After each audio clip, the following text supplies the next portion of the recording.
Meushazi boy mabva maita sei pedu pai. Esi chikombera, uri boy.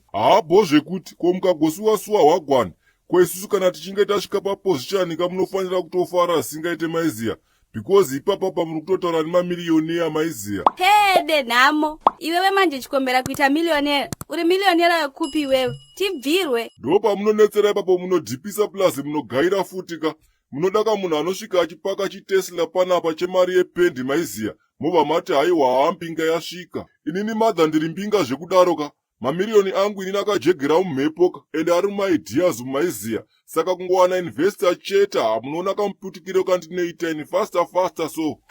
Hakuna mpinga yakadaro never. Ndotonzwira tsitsi musikana wako iwewe. Neswiti change yako iyi. Vasikana vanonzwa nekutsveterwa mari newe chikombera. Hehede, uri. Inini hamusi kundiziya ndakatosiyana nekamurume kenyu kekurwara njere kako. Munoona kuti tese tinochera makuva kabhati ndakatorova smart zvekudaro maiona. Iko ingiribheti kanenge kakarova midanda. Ibhutsu rudzidza kanotipfekera idzo dzedzi.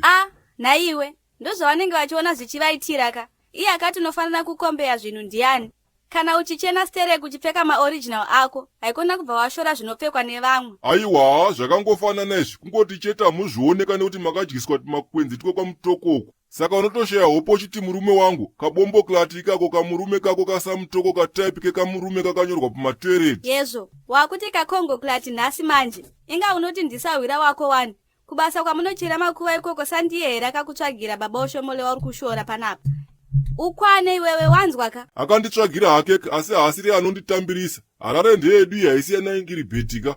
Kozivai kambuya handina kuya paHarare nemota yemazhanje kana yemadomasi. Ndakazvarirwa muno muHarare ka ende ndichingori muno maiziya. Ndazvinzwa chikombera. Zvese zvauri kutaura ndizvozvo. Uri kudai panapa ndiri kuda kuita zvinhu zvine progress nelife yangu wanzwa. Ndakateedzera zvako iwewe handingamboite chinhu shemu. Hamunyebi ipapoka. Ndine ma1 or 2 andinoda kuti mundinanganisire ka. Koya ndakazoita kandina ingiribheti. Mahwambi. Ndedzeiko idzodzo? Right, taitine vazukuru vataibandaka. Ini ndave newangu, Tokiyo newakeka. Apa takabva taenda kuvazukuru ikoko kandobva tazosvikirwa nemasoja ka. Apa masoja aibandowo vazukuru ivavo futi. Momuzi wamadokwani takabhurwa ndati. Takabhurwa kunzi bhu. Aiwa, pakarohwa mboko ipapo. Hamuna kuona mboko ine vanga pazisi here dhee racho iroro. Aiwa, takabhurwa musi iwoyo. Saka zvokuti makanorohwa kumahure enyu zvineineni izvozvo. Usandiudze wanzwa, handinei nazvo. Inini baba ushomole ndomuda, ndomurespecta, ende pano handina chandinoshaya. Saka zvekuzoterana nekwanoswera izvoka, kwandiri rinenge ratova drama iroro.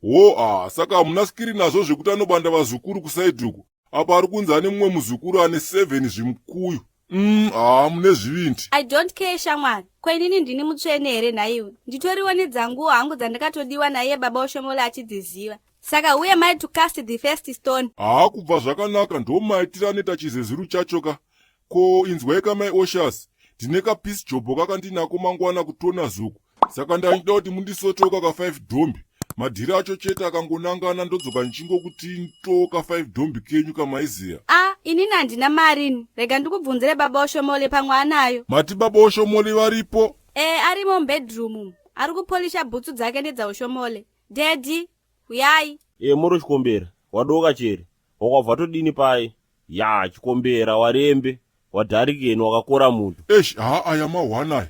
Mudhara, inzwaka, kudai nekudai pedu pepa. Onaka mudhara ndobva nda. Usatombode hako kutsanangura chikombera. Daddy vanga vachinzwa zvese zvawanga uchitaura. Saka chivakumbira mari yawanga uchiti uri kuda. Zvaendwa izvi. Yes sir, maelders mabva maita sei pedu pai. Fe yapindira hondo kondo shiri yehondo. Hatikechemeche hatimechekeche. Rugare rwemapostori tichipinda tichibuda tikagara tobhema. Ndokuti tioneka. Right. Timu ka. Zvino hazvina kana kutombomira bhoma ndiregerera timu rangu.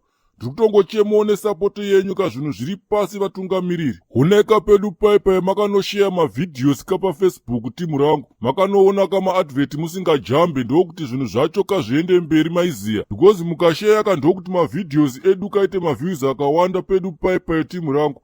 Manje mukasashare ndochi chakadaro chinenge ngozi ichocho. Then kuYouTube mabhosi angu musandiregerero please ka. Ndorangoti mungonobaya pai pakanzi subscribe. Zvegore rinoda kungoita miliyoni remasubscribers ka.